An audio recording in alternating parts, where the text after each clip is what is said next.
Nós vamos falar então sobre como cobrar o valor justo e garantir o recebimento.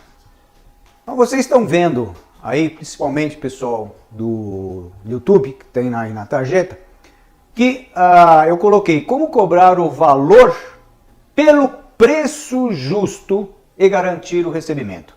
Porque na verdade a denominação seria mais correta dessa forma: o valor, como cobrar o valor pelo preço justo e garantir. Então eu vou começar explicando para a gente ter toda essa noção de como nós vamos ter essa relação com o cliente, para que a gente conquiste ele, demonstre valor, para que realmente ele nos pague o valor justo e também a gente garanta o recebimento, né? Porque uma é consequência da outra. Então nós vamos falar primeiramente a diferença entre preço e valor. São coisas diferentes, tá? Então quem já sabe, beleza. Quem já sabe até coloca um joinha. E quem não sabe vai estar aprendendo mais essa aqui, tá?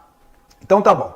Eu vou explicar porque é muito importante as pessoas saberem qual que é a diferença, porque confundindo isso fica realmente difícil de demonstrar, passar um preço, né? Passar um preço se você não demonstra valor, tá? Então, preço é aquilo que a pessoa paga em quantidade de dinheiro, tá? Então, por exemplo, uma coisa que tem um preço de R$100, na verdade, aquilo, para que a pessoa compre aquilo, ela precisa ter uma quantidade de dinheiro equivalente aos R$100, tá? Agora, existe o valor. O valor é, na verdade, o que o consumidor vê naquele produto ou naquele serviço. Então, como que ele vai ver? Através dos benefícios que vai trazer aquele tipo de produto para o consumidor. Então, por exemplo, existem situações que o mesmo produto, o mesmo serviço, para uma pessoa tem valor, e para outra pessoa não tem o mesmo valor, tá? Então, por que isso acontece, tá? Acontece porque é muito individual. Esse sentimento é uma percepção do consumidor em relação ao produto ou serviço. Então, essa percepção, o cliente vai perceber valor diante daquilo que vai lhe trazer benefícios, tá? Então, por exemplo, diante de um projeto que nós vamos fazer, não adianta a gente ter um mesmo projeto para dois clientes totalmente diferentes, tá? E querer, vamos dizer assim, um vai achar muito interessante, que vai sentir valor naquilo, e outro vai achar que não tem valor, ou seja, não é aquilo que ele quer, não tem benefício para ele, tá? Um exemplo muito simples e muito claro disso é justamente numa situação onde, por exemplo, num deserto, você tem um copo d'água, tá?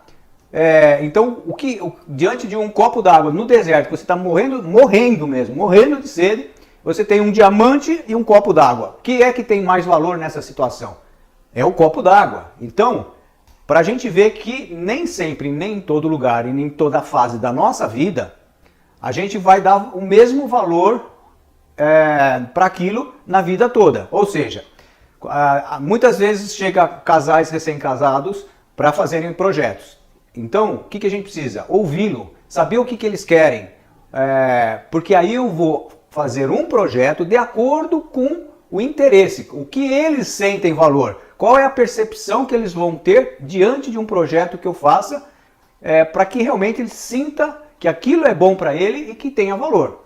Não adianta nada eu fazer um projeto, por exemplo, com uma belíssima piscina, se existe um casal idoso, sei lá, que não gosta de piscina e não tem interesse. Ele não vai dar o mesmo valor, não tem o valor. E ele então não vai pagar por aquilo que para ele não tem valor. Então, é muito importante essa diferença, porque aí a gente começa a perceber como nós temos que realmente lidar com o cliente. Como é que a gente tem que observar o mercado, saber como é o consumidor, o que é que esse consumidor quer, e aí sim a gente vai apresentar algo que tenha benefício, que tenha valor agregado, ok?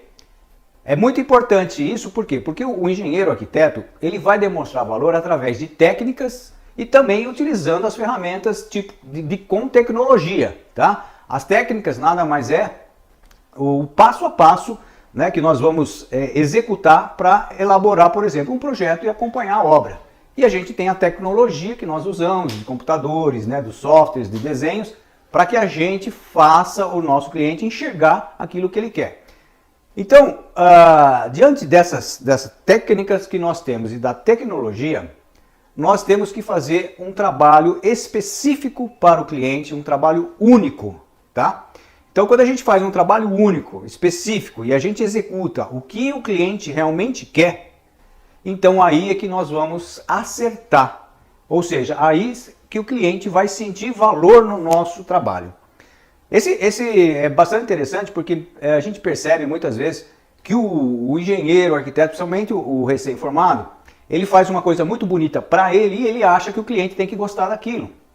E nem sempre o cliente vai gostar, porque na verdade às vezes o que tem ali não é o de interesse do próprio cliente, do consumidor.